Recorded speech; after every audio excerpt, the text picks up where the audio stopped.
Hi everyone.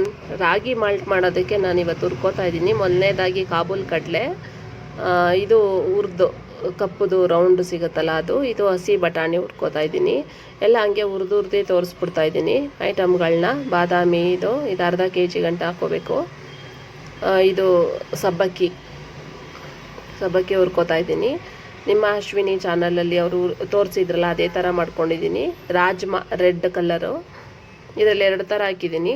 ಇದು ಕಡಲೆಬೇಳೆ, ಇದು ಈ ಥರ ಹದವಾಗಿ ಹುರ್ಕೋಬೇಕು ಅಂತ ತೋರಿಸಿರೋದು. ಇದು ಹುರುಳಿಕಾಳು, ನಾವೇ ಮನೆಯಲ್ಲಿ ಮಾಡಿಕೊಂಡ್ರೆ ತುಂಬ ಚೆನ್ನಾಗಿರುತ್ತೆ. ಇದು ಕಡಲೆಕಾಯಿ ಬೀಜ, ಎಲ್ಲ ಕಾಲು kg ಹಾಕ್ಕೊಂಡು ಹುರ್ಕೊಂಡಿರೋದು. ಕೆಲವೊಂದು ಐಟಮ್ ಮಾತ್ರ ಈ ಅಗಸೆ ಬೀಜ ಅರ್ಧ kg ಅಷ್ಟು ಹಾಕ್ಕೊಂಡಿದ್ದೀನಿ.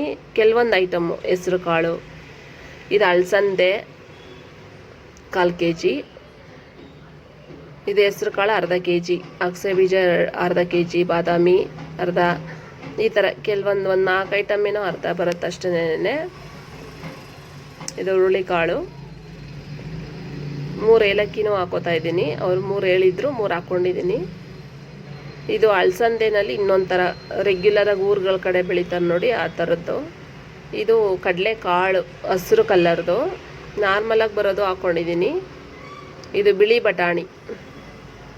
ಬಟಾಣಿನಲ್ಲಿ 2 ಥರ ಹಾಕ್ಕೊಂಡಿದ್ದೀನಿ. ಇದು ರಾಜ್ಮಾ ಇನ್ನೊಂದು ಕಲರು, ರೆಡ್ ಆಯಿತು, ಇದು ಸ್ವಲ್ಪ ಮೆರೂನ್ ಥರ. ಇದೆಲ್ಲ ಸೀಡ್ಸು, ಕುಂಬಳಕಾಯಿ ಬೀಜ ಮತ್ತು ಸೂರ್ಯಕಾಂತಿ ಬೀಜ ಮತ್ತು ವಾಟರ್ ಮಿಲನ್ನು. ನೆಕ್ಸ್ಟು ಇದು ವಾಟರ್ ಮಿಲನ್ನು 3 ಥರ ಸಿಕ್ತು ಡಿಮಾರ್ಟಲ್ಲಿ. ಇದು ಗಸಗಸೆ ಕಾಲು kg. ನಾವು ರೆಗ್ಯುಲರಾಗಿ ಬಳಸುವಾಗ ಇದು ಅವರೆಕಾಳು. ನಾವು ರೆಗ್ಯುಲರ್ ಬಳಸುವಾಗ ಇಷ್ಟೆಲ್ಲ ತಿನ್ನಲ್ಲ ನೋಡಿ. ಈ ಥರ ಹುರ್ಕೋಬೇಕು, ಕೈ ಬಿಡದೆ ಅಲ್ಲೇ ನಿಂತ್ಕೊಂಡು ನಿಧಾನವಾಗಿ ಹುರ್ಕೋಬೇಕು ನೋಡಿ. ಈ ಥರ ಇರಬೇಕು, ಹದ ಇರಬೇಕು ಕರೆಕ್ಟಾಗಿ. ಹದ ಇದ್ದಾಗ ಹಿಟ್ಟು ಹಾಳಾಗಲ್ಲ. ನೀಟಾಗಿ ಹುರ್ಕೊಂಡು ಮಾಡ್ಕೋಬೇಕು. ಇವೆಲ್ಲ ಸಿರಿಧಾನ್ಯಗಳು. ಇದು ಒಂದು 6 ಟೈಪ್ಸ್ ಆಫ್ ಸಿರಿಧಾನ್ಯಗಳನ್ನ ತಂದಿದೆ ನೋಡಿ. ನಾನು ವಿಡಿಯೋನೇ ಮಾಡಿಬಿಟ್ಟಿದ್ದೀನಿ ಇದಕ್ಕೋಸ್ಕರ. ಅದು ಎಲ್ಲ ಆಲ್ಮೋಸ್ಟ್ ಉರಿಬೇಕಾದ್ರೆ ಒಂದೇ ಥರ, ಕೆಲವೊಂದು ಮಾತ್ರ ಡಿಫ್ರೆನ್ಸ್ ಕಾಣಿಸುತ್ತೆ, ಕೆಲವೊಂದು ಡಿಫ್ರೆನ್ಸ್ ಕಾಣಿಸಲ್ಲ ಅಂದ್ಬಿಟ್ಟು ಹಂಗೆ ಮಾಡಿದೆ. 6 ಟೈಪ್ಸ್ ಆಫ್ ಮಿಲೆಟ್ಸ್ ಹಾಕಿದ್ದೀನಿ. 30 ಎಬೋನೇ ಐಟಮ್ ಆಗಿಬಿಡುತ್ತೆ. ಚೆನ್ನಾಗಿರುತ್ತೆ ಮನೆಯಲ್ಲೇ ಮಾಡಿಕೊಂಡ್ರೆ. ಇವಾಗ ನಾನೇ ಎಷ್ಟೋ ಸಲ ಈ ಹೋಟೆಲ್ಗಳ ಮುಂದೆ ಇಟ್ಕೊಂಡಿರೋದು ಅಥವಾ ಅಂಗಡಿಗಳಲ್ಲಿ ತಂದಿದ್ದೀನಿ. ಬಟ್ ಎಷ್ಟು ಐಟಮ್ಸ್ ಹಾಕಿರ್ತಾರೆ ಅಂತ ನಮಗೆ ಗೊತ್ತಿರಲ್ಲ. ಈಗ ನಾವೇ ಮಾಡ್ಕೊಳ್ಳೋದ್ರಿಂದ ನಮಗೆ ಗೊತ್ತಿರುತ್ತೆ ನಾವು ಏನೇನು ಹಾಕಿದ್ದೀವಿ ಅಂತ. ಅವ್ರು ಹೇಳ್ದಂಗೆ ಬೆಳಗ್ಗೆನಲ್ಲಿ ಬ್ರೇಕ್ಫಾಸ್ಟ್ಗೆ ಈ ಬ್ಯಾಚುಲರ್ಸ್ ಆಗಿರ್ಬೋದು, ಅದು ಎಲ್ಲರಿಗೂ ಬೇಕು ಇವಾಗ. ಇದೆಲ್ಲ ಮಿಕ್ಸ್ ಇದ್ದಾಗ ಏನಾಗುತ್ತೆ, ನಾವೆಲ್ಲನೂ ತಿಂದಿದ್ದೀವಿ ಅನ್ನೋ ಒಂದು ಇದು ಸ್ಯಾಟಿಸ್ಫ್ಯಾಕ್ಷನ್ ನಮಗೆ ಸಿಗುತ್ತೆ.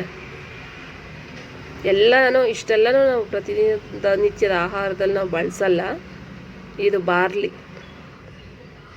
ಇದು ಕಾಲು kg ಹಾಕ್ಕೊಂಡಿದ್ದೀನಿ. ಇದು ರೆಗ್ಯುಲರ್ ಕಡಲೆಕಾಳು ನಾವು ಯೂಸ್ ಮಾಡ್ತೀವಲ್ಲ ಯಾವಾಗೂ ಅದು. ಇದು ವಾಲ್ನಟ್, ಇದು ಸಹ ಸ್ವಲ್ಪ ಸುಮಾರಾಗಿ ಹದವಾಗಿ ಹುರ್ಕೊಂಡು ಸೇರಿಸ್ಕೊಂಡಿದ್ದೀನಿ ನೋಡಿ. ಇಷ್ಟ ಆಯಿತು ನಂದೆಲ್ಲನೂ.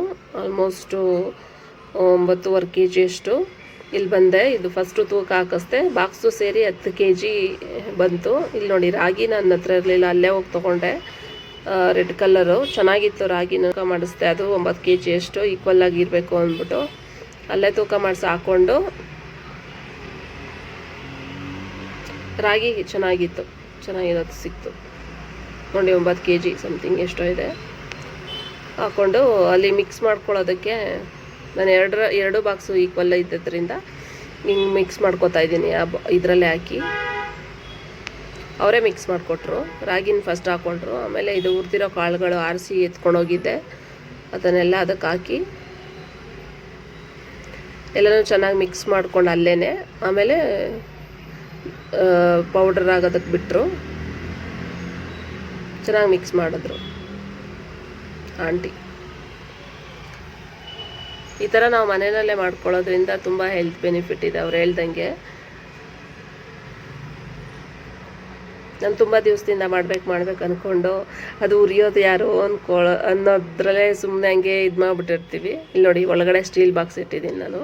ತೋರಿಸ್ತಾ ಇದ್ದೀನಿ. ಪ್ಲಾಸ್ಟಿಕ್ ಇದೇನು ಹೀಟ್ ಬರೋಲ್ಲ, ಈ ಮಿಲ್ಲಲ್ಲಿ ಬೀಸಿಸಿದ್ರೆ ರೆಗ್ಯುಲರ್ ಮಿಲ್ ಥರ ಹೀಟ್ ಬರೋಲ್ಲ. ಇದೆಲ್ಲ ಥರ ಕಾಳು ಹಾಕಿದ್ದರಿಂದ ಸ್ವಲ್ಪ ಉಗುರು ಬೆಚ್ಚಗಷ್ಟು ಬಿಸಿ ಇತ್ತು. ಆಮೇಲೆ ನನ್ನ ಮನೇಲಿ ತಂದ ತಕ್ಷಣ ಬಾಕ್ಸು ಮುಚ್ಚಳ ಓಪನ್ ಮಾಡಿಟ್ಟಿದ್ದೀನಿ. ಯಾರಿಗಾದರೂ ಬೇಕಿದ್ದರೆ ಆರ್ಡ್ರ್ ಕೊಡೋದಿದ್ದರೆ ಕೊಡಿ, ನಾನು ಮಾಡಿ ಕಳಿಸ್ತೀನಿ. Thank you for watching.